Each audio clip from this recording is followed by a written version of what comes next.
നമസ്കാരം കൂട്ടുകാരെ, ഞാൻ ലിൻറ്റു ഗീറ്റിക്കൽ. നമ്മളുടെ ചന്ത എന്ന വാട്സപ്പ് ഗ്രൂപ്പിൽ വന്ന സെയിൽ പോസ്റ്റുകളാണ് ഇന്നിവിടെ കാണിക്കുന്നത്. ഫസ്റ്റ് കാണിക്കുന്ന 7 ക്രോസ് ബ്രീഡ് കുട്ടികൾ.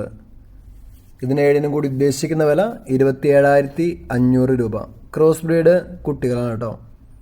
ഇത് നിൽക്കുന്നത് മലപ്പുറം എടവണ്ണയാണ്.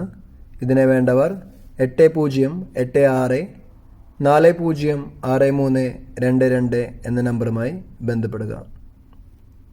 വിളിക്കുമ്പോൾ എത്ര മാസമായി എന്താണ് ഡീറ്റെയിൽസൊക്കെ അദ്ദേഹം പറയും. എല്ലായ്പ്പോഴും പോയി കണ്ട് വാങ്ങാൻ പോകുമ്പോൾ അറിവുള്ള ആളുകളെ കൂടെ കൊണ്ടുപോവുക. വാങ്ങിക്കഴിഞ്ഞ് കഴിഞ്ഞാൽ ക്വാറന്റൈൻ ചെയ്യാൻ മറക്കരുത്. ഭാഗ്യപരാധങ്ങളുണ്ടോ എന്ന് ചെക്ക് ചെയ്യുക, ഉണ്ടെങ്കിൽ അതിന് ട്രീറ്റ്മെൻറ്റ് ചെയ്യാം. പിന്നെ നമ്മളുടെ വീഴ്ചകൾ കൊണ്ട് നമുക്ക് പലതും സംഭവിക്കാം. നമ്മൾ ആടിനെ വളർത്തുമ്പോൾ നമ്മൾ കൊടുക്കുന്ന തീറ്റക്രമങ്ങൾ, നമ്മൾ കൊടുക്കുന്ന പുല്ല്, അതേപോലെ നമ്മൾ കൊടുക്കുന്ന കുടി എന്ന് ഉദ്ദേശിക്കുന്നത് നമ്മൾ കൈത്തീറ്റയായിട്ട് വാങ്ങുന്ന വസ്തുക്കൾ, അതൊക്കെ സൂക്ഷിച്ചും കണ്ടും കൊടുക്കുക. എല്ലായ്പ്പോഴും ശ്രദ്ധിക്കുക. കാരണം നമ്മൾ അഴിച്ചിട്ട് വളർത്തുമ്പോൾ എന്ന് വെച്ച് കഴിഞ്ഞാൽ ആനത്തൊട്ട് ഒരുപാടി അങ്ങനത്തെ സാധനങ്ങളുള്ളടത്ത് അഴിച്ചു കെട്ടാതിരിക്കുക. വള്ളിക്കാഞ്ഞരം, ഈ വള്ളിക്കാഞ്ഞരം എന്നൊക്കെ പറയും ഞങ്ങൾ തൃശ്ശൂർ ജില്ലയിൽ, അതൊക്കെ ഉണ്ടോയെന്ന് നോക്കാം. അതൊക്കെ ഉണ്ടെങ്കിൽ ആ ഏരിയയിൽ കെട്ടാതിരിക്കുക. കടിച്ചു കഴിഞ്ഞ് കഴിഞ്ഞാൽ പണി കിട്ടും. വള്ളിക്കാഞ്ഞരം അവർ കഴിച്ചു കഴിഞ്ഞ് കഴിഞ്ഞാൽ പെട്ടെന്ന് അതിന് അസുഖങ്ങൾ വരും. അതുമാതിരി ആനത്തൊട്ട് ഒരുപാടി കഴിച്ചാലും ആട് ചിലപ്പോൾ നമ്മുടെ കയ്യിൽ നിന്ന് പോയിന്ന് വരും. പിന്നെ ഈ കാണിക്കുന്ന 3 മെയിലുകൾ, ഇത് 3നും കൂടി ഉദ്ദേശിക്കുന്ന വില 35,500 രൂപ. സെയിം ഓണറുടെ കയ്യിൽ തന്നെയാണ് നിൽക്കുന്നത്, മലപ്പുറത്ത് തന്നെയാണ് നിൽക്കുന്നത്.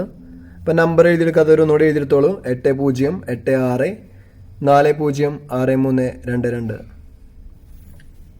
ക്രോസിങ്ങിൻ്റെ ആവശ്യത്തിനായാലും ഇറച്ചിയുടെ ആവശ്യത്തിനായാലും വാങ്ങി നിർത്താൻ പറ്റുന്ന അടിപൊളി മുട്ടന്മാരാണ്.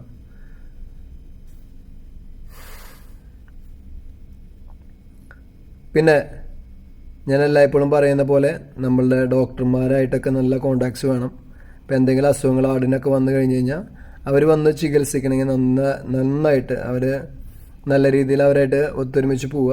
എന്ന് വെച്ച് കഴിഞ്ഞാൽ നമുക്ക് കാര്യങ്ങളൊക്കെ കുറച്ചും കൂടി സുഖമായിട്ട് സ്മൂത്തായിട്ടൊക്കെ പോവും. പിന്നെ വേറെ മരുന്ന് കൊടുത്തിട്ടുണ്ടോ എന്ന് ചോദിക്കുക, ഇല്ലെങ്കിൽ വേറെ മരുന്ന് കൊടുക്കുക. അത് പ്രത്യേകം ശ്രദ്ധിക്കുക. പിന്നെ നമ്മളെ പഞ്ചായത്തുകളിൽ ആടിന് എന്ന് വെച്ചാൽ ആടിനും ആട്ടുംകൂടിനൊക്കെ സ്കീമുകളുണ്ടോയെന്ന് ചെക്ക് ചെയ്യുക. സ്കീമുകളുണ്ടോയെന്ന് ചെക്ക് ചെയ്ത് കഴിഞ്ഞ് കഴിഞ്ഞാൽ നമുക്കത് ആനുകൂല്യങ്ങൾ എടുക്കാൻ സാധിക്കും. ഇപ്പോൾ ചെക്ക് ചെയ്തില്ലെങ്കിൽ നമ്മൾക്കറിയില്ല.